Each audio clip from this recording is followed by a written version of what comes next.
अस्सलाम वालेकुम dear students, उम्मीद करता हूँ आप बखैरियत होंगे। हमारा टॉपिक चल रहा था बेटा परमुटेशन के हवाले से, और मैंने करीबन आप लोगों को लास्ट लेक्चर तक 40 MCQs के करीब हमने डिस्कस किए हैं। कुछ मैंने आपको बोर्ड पे सॉल्व करवाएं, कुछ आपने घर से सॉल्व किए। उसके अलावा चंद एक छोटी छोटी सी चीज़ें और हैं परमुटेशन के हवाले से, 8-10 MCQs, और फिर इंशाल्लाह हम आज स्टार्ट करेंगे अपना कॉम्बिनेशन का टॉपिक। सबसे पहले हम MCQs नंबर 43 देख रहे हैं, क्योंकि हम पहले वर्ड प्रॉब्लम्स ही डिस्कस कर रहे थे, तो हम पहले इसी के ऊपर रहते हैं और डिस्कस कर लेते हैं कि इसमें क्या कहा जा रहा है। कह रहे हैं find the number of different signals, find the number of different signals which can be made with 6 flags. ठीक है ना, ये जो हमारे पास शायद आप देखेंगे तो इस पर मल्टीमीडिया की लाइट पड़ रही है, मैं यहाँ लिख देता हूँ बेटा, ये 6 फ्लैग्स हैं। ठीक है, 2 ऑफ विच, जिनमें से 2 कौन से हैं, 2 वाइट हैं, 2 of which are white, 2 are black, 2 क्या हैं उसमें ब्लैक हैं, और 2 उसके अंदर कौन से हैं बेटा, रेड हैं। मैंने लिख दिया भाई 2 हमारे पास रेड है। कह रहे हैं all the 6 flags being used every time, all the 6 flags being used every time. इसका मतलब ये हुआ कि ये 6 के 6 झंडे हर मर्तबा दोबारा यूज़ किए जा सकते हैं। यूज़ किए जा सकते हैं का मतलब है रिपीटेशन अलाउ है।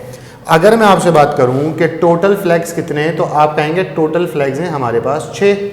ठीक है, टोटल फ्लैग्स कितने बेटा हमारे पास 6 हैं, जिनमें से 2 कौन से हैं, वाइट हैं, 2 कौन से हैं, ब्लैक हैं, 2 कौन से हैं, रेड हैं। कह रहे हैं ये पूरे के पूरे 6 के 6, ये पूरे के पूरे 6 जो हमारे पास फ्लैग्स हैं, ये बार बार रिपीट हो सकते हैं।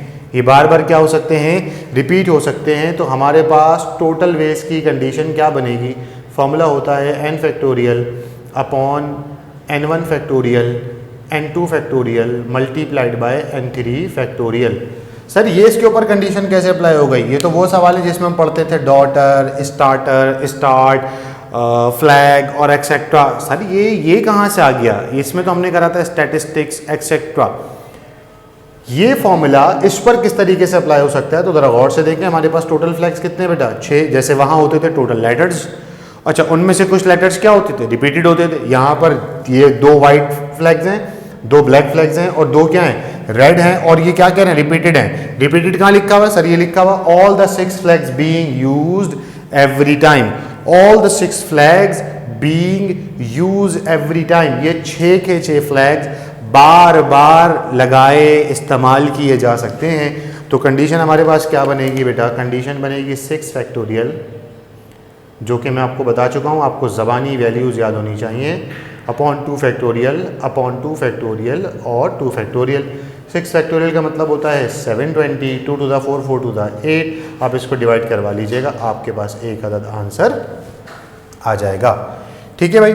उसके बाद अगर मैं बात करूं आपसे MCQs नंबर 41 की, तो आप लोगों को मैंने एक फॉर्मूला पढ़ाया है बेटा, जो कि फॉर्मूला हमारे पास क्या है, NPR बराबर होता है n factorial upon n minus r factorial. इसका मतलब n का मतलब होती है वो टोटल वैल्यू, r का मतलब होता है रिपीटेड या सिलेक्टेड वैल्यू। यहाँ NP2 की वैल्यू 20 दी हुई है। सवाल में कह रहे हैं कि NP2 किसके बराबर है, 20 के बराबर है। इसका मतलब मैं इसको लिख सकता हूँ कि अगर मैं इसको फर्दर आगे ले जाऊँ तो 20 की जगह तो बेटा मैं 20 ही लिखूंगा, लेकिन NP2 की जगह पर मैं लिख सकता हूँ n factorial upon n minus 2 factorial. ठीक है ना भाई, n factorial upon n minus का r फैक्टोरियल। अगर मैं मजीद इसके आगे बात करूं तो ये जो टर्म यहाँ पर डिवाइड हो रही है, वहाँ जाकर क्या हो जाएगी, मल्टीप्लाई हो सकती है। या मैं इस टर्म को वहाँ पर नहीं लेकर जाना चाहूँ, डिवाइड में छोड़ दूँ, तो एक और काम हो सकता है। आपकी मर्जी है, इसे मल्टीप्लाई करवा लें, आपकी मर्जी है, जो मैं सिखा रहा हूँ वो काम कर लें। बेटा 5 फैक्टोरियल जब हमने सॉल्व किया था, तो 5 फैक्टोरियल को सॉल्व कैसे किया था हमने, 5 multiply by 4 multiplied by 3 multiplied by 2 multiplied by 1, ऐसे ही किया था। अगर मैं इसकी जगह पर लिखूं n फैक्टोरियल, तो ये बनेगा बेटा n multiplied by n minus 1, n minus 2, n minus 3 and so on. अब अगर मैं इस n को 5 से रिप्लेस कर दूं, तो ये बनेगा बेटा क्या, 5 माइनस 1 4, 5 माइनस 2, 3, 5 माइनस 3, 2, और आगे एक और n माइनस 4 होता तो 5 माइनस 4 क्या होता 1। अगर आप गौर से देखें तो ये और ये टर्म एक जैसी है।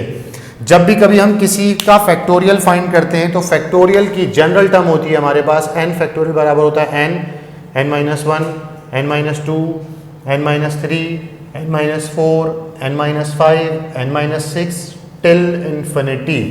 ठीक है ना भाई। इसका मतलब ये हुआ कि ये जो हमारे पास एक n फैक्टोरियल लिखा हुआ है, इस n फैक्टोरियल को हम मज़ीद तोड़ सकते हैं, हम मज़ीद आगे ले जा सकते हैं।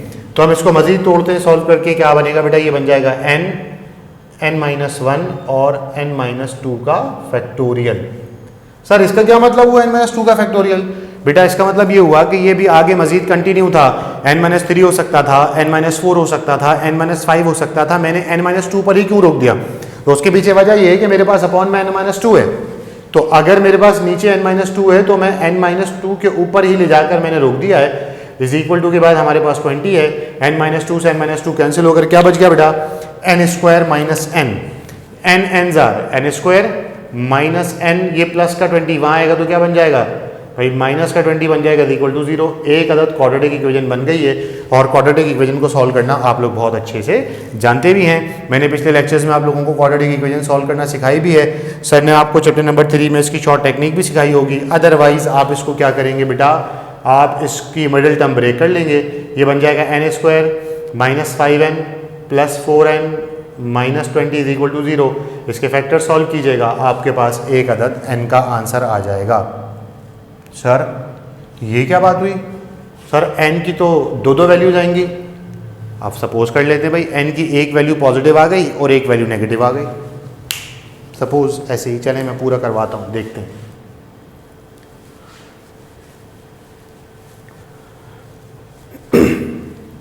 देखते हैं भाई, हम इसके फैक्टर बना लेते हैं। तो जब यहाँ से हम कॉमन लेंगे तो ये बनेगा n माइनस 5 और यहाँ से प्लस 4 कॉमन लेंगे तो ये बनेगा n minus 5 is equal to 0। यानी ये माइनस का 5 वहाँ जाकर प्लस का 5 हो जाएगा और ये प्लस का 4 वहाँ जाकर क्या हो जाएगा, माइनस का 4।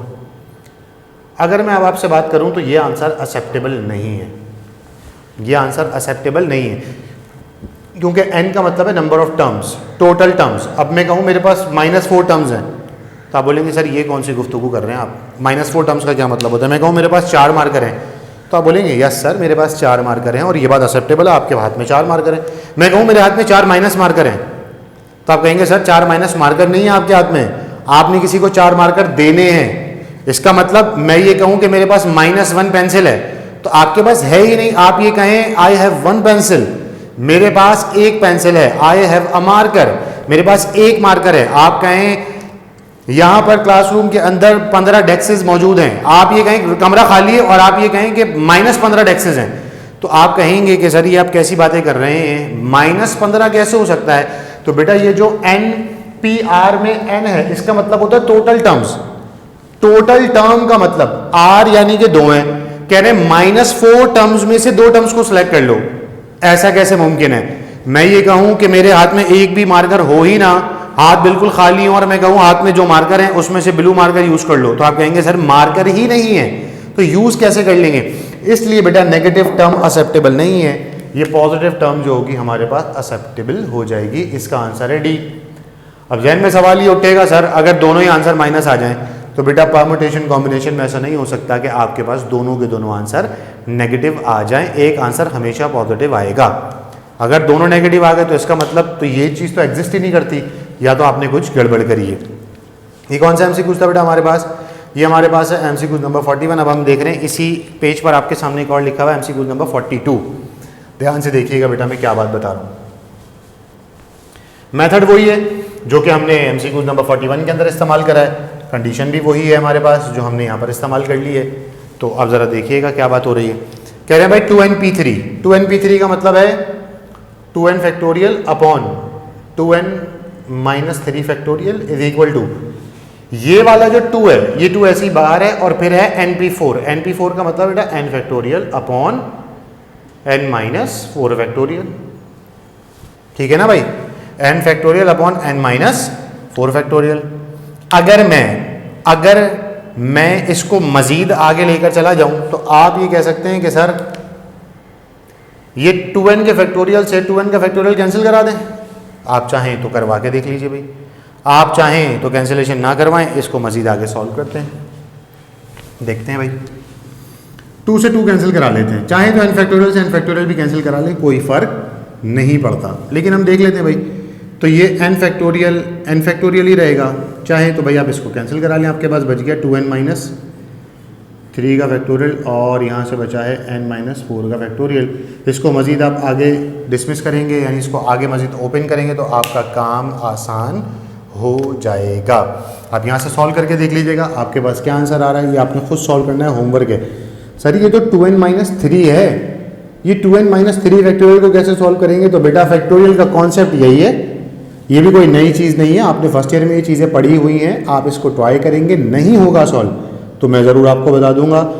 मैं फिर से अपनी बात को रिपीट कर रहा हूँ, मैंने पिछले बहुत सारे लेक्चर्स में ऐसा किया है कि आसान वाली चीज़ मैंने खुद करवा के टफ वन आपको करने के लिए दिया है, और मैंने पहले भी यही कहा था, अब भी बेटा मैं यही कह रहा हूँ कि एग्ज़ाम में अपेयर आपने होना है, वहाँ ABCD में से ऑप्शन आप चूज़ करेंगे तो जितनी टफ क्वेश्चन की प्रैक्टिस आप करेंगे आपके लिए उतनी आसानी हो जाएगी।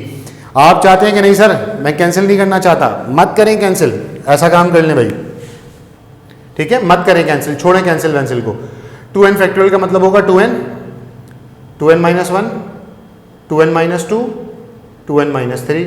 आपको लग रहा है सर ये तो हम फंस जाएंगे, कहाँ तक जाकर काम करना पड़ेगा, मत करें, ऐसे सॉल्व कर लें। 2n-3 factorial is equals to 2 की जगह पर 2, ठीक है ना, और फिर यहाँ से फॉर्मूला ओपन कर लेते भाई, n-1, n-2, n-3 और n-4 का फैक्टोरियल डिवाइडेड बाय n-4 का फैक्टोरियल, ये कर ले, ज़्यादा आसान है।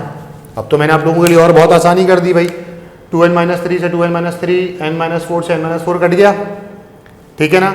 यहाँ से क्या बचा भाई 2 से 2 भी कट गया, n से n भी कैंसिल हो गया, बचा क्या हमारे पास सर, यहाँ से बचा भाई ये बच गया सर 2n-1, और इन दोनों में से 2 कॉमन आ रहा है तो इन दोनों में से 2 कॉमन ले लेते हैं, अंदर बचेगा n-1 इज इक्वल्स टू, यहाँ से बचा है n-1, n-2, n-3, ठीक है ना।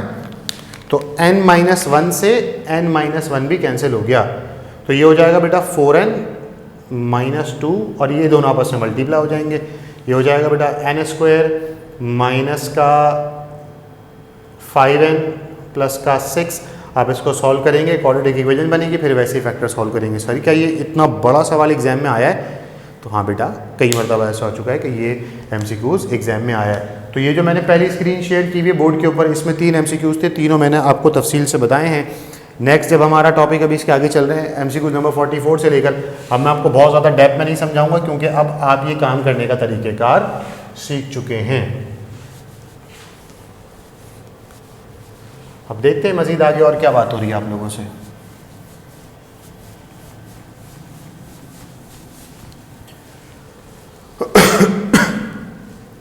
आप लोगों से MCQs नंबर 44 में क्या कह रहे हैं, ठीक है ना भाई। MCQ नंबर 44 में कह रहे हैं कि how many different natural numbers can be form line between 1000 and 10,000। अगर किसी को स्क्रीन पर वाज़े नज़र नहीं आ रहा हो तो मैं यहाँ लिख देता हूँ, ये है बेटा 1000 एंड 10,000। 1000 से 10,000 के बीच में कितने नंबर्स बनाए जा सकते हैं? Natural numbers. कौन से नंबर्स बेटा? Natural numbers. और आपके पास डिजिट कौन कौन से भाई? 0, 1, 2, 5, 7 और 9। मैं आप लोगों को ऐसे सवाल करवा चुका हूं पहले भी, अगर आप लोगों को याद हो तो मैंने आप लोगों को सवालात करवाए थे। Repeated and above 200, repeated and below 300, इस तरीके के सवाल करवाए हैं। तो ये कह रहे हैं कि भाई 1000 से लेके 10,000 के दरमियान, 1000 से लेकर 10,000 तक के दरमियान, इसका मतलब ये होता है how many different natural numbers. 1000 से लेकर 10,000 के दरमियान जितने भी नंबर हैं, असल जो सवाल है ना वो है 1000 और 10,000 के बीच में। कह रहे हैं लाइन बिटवीन, इसका मतलब है 1001 से स्टार्ट होगा और 9099 पर खत्म हो जाएगा। अगर मैं कहूं क्या 1000 होगा तो आप कहेंगे नो सर 1000 नहीं हो सकता।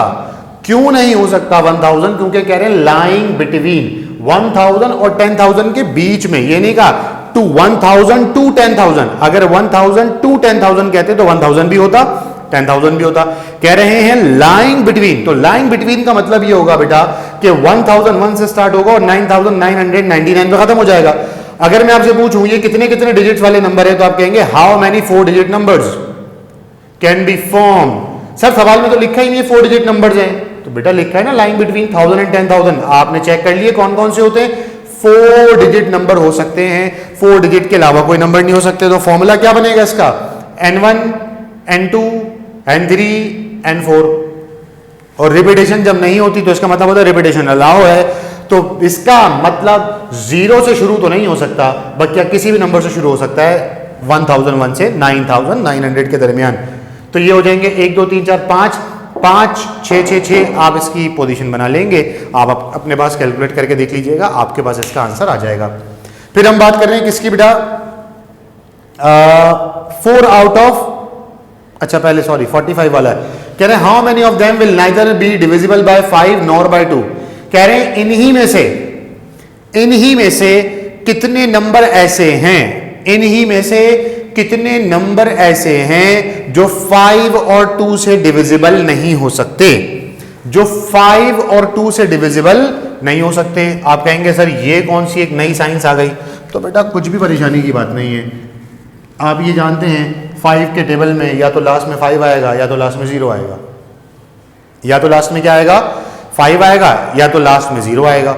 हम जल्दी से तेजी से पढ़ते हैं भाई। 5 का टेबल होता है 5 10, या तो 5 आया तो 10 में 0 आया, फिर होता है 15 20, या तो 5 आया तो 20 में 0 आया, फिर 25 30 5 और फिर 3 का 0, फिर 35 40, फिर 35 का 5 40 का 0, फिर हम इसको ऐसे बहुत आगे चले जाते हैं। हम कह रहे हैं 125 130, 125 का 5 130 का 0। मैं कह रहा हूं 2000 एंड 2050, तो 2000 का 0 2050 का 0। मैं कह रहा हूं 2225 और मैं कह रहा हूं 2220, तो 2220 में 0, 2225 में 5।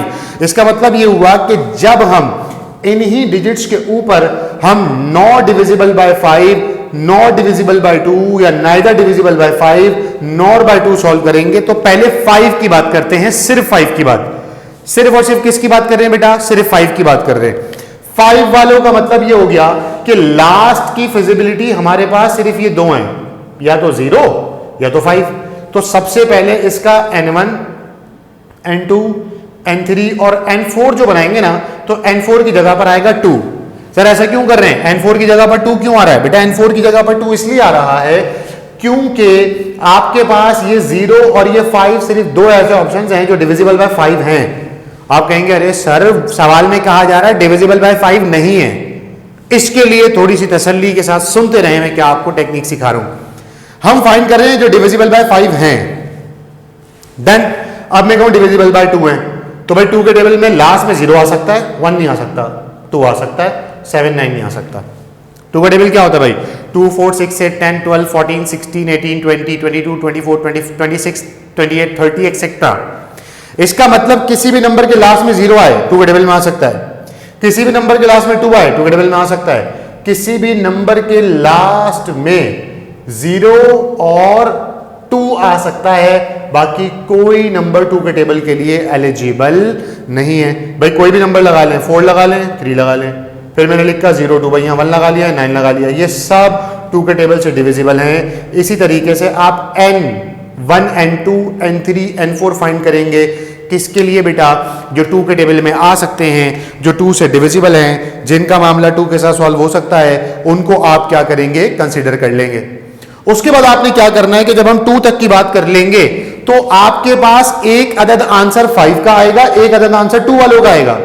ये टोटल आपने यहां से निकाला हुआ होगा बेटा। टोटल पॉसिबिलिटीज में से 5 और 2 वाली दोनों पॉसिबिलिटीज को माइनस कर देंगे तो ऑटोमेटिकली जो भी नंबर बचेंगे वो कौन से हुए, 2 और 5 के अलावा वाले हुए।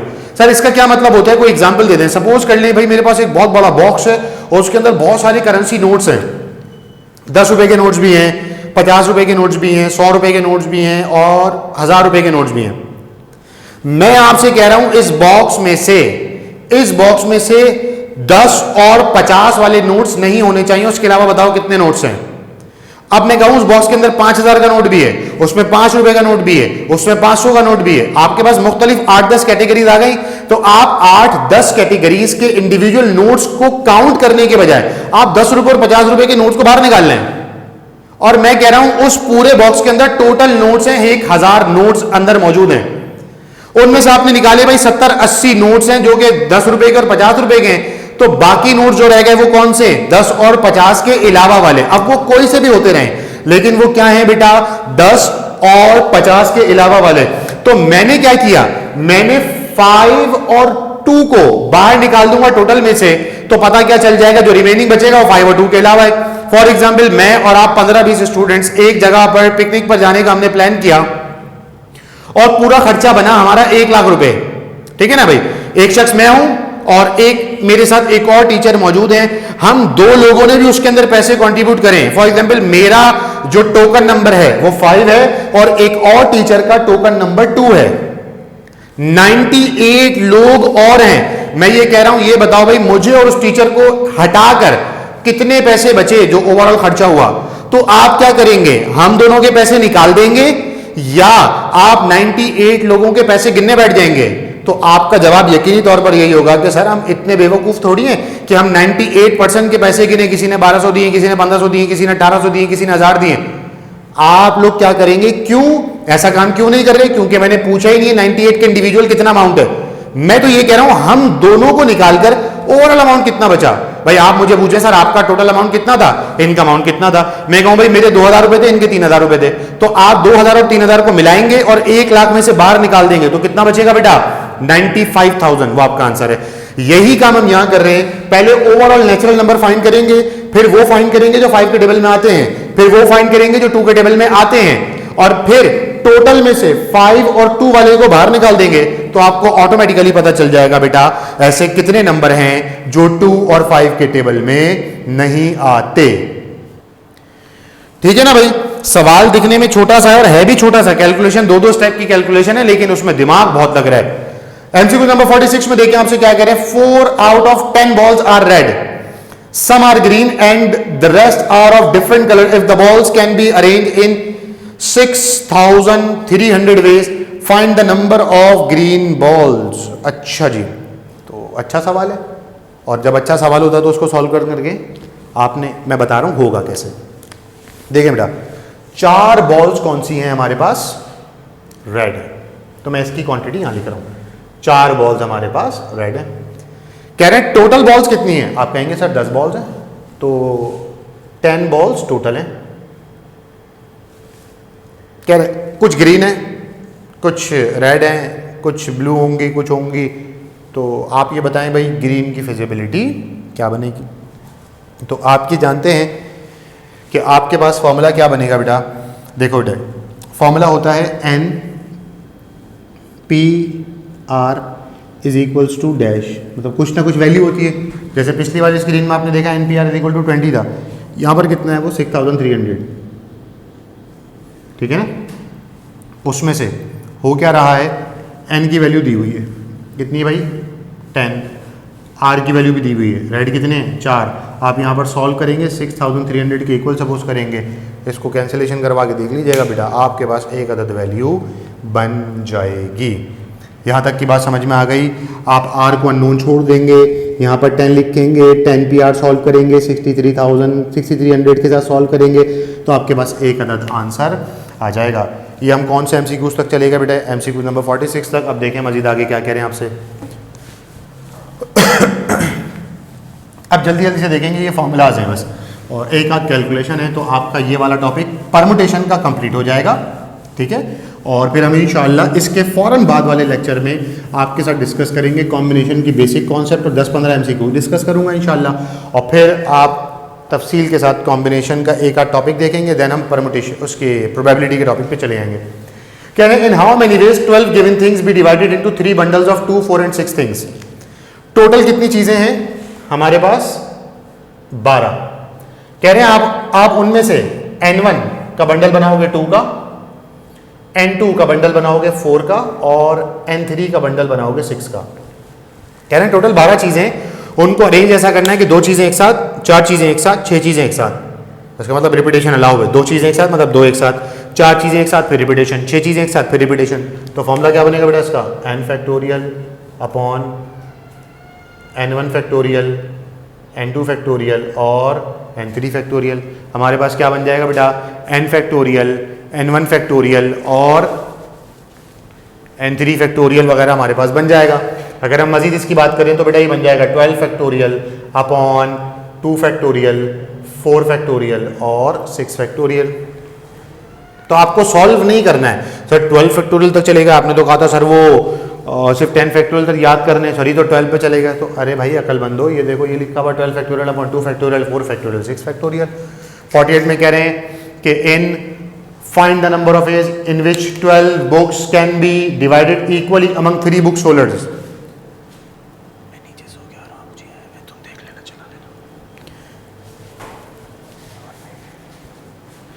ठीक है ना भाई, इसका मतलब क्या हुआ, गौर से देखिएगा बेटा क्या हुआ।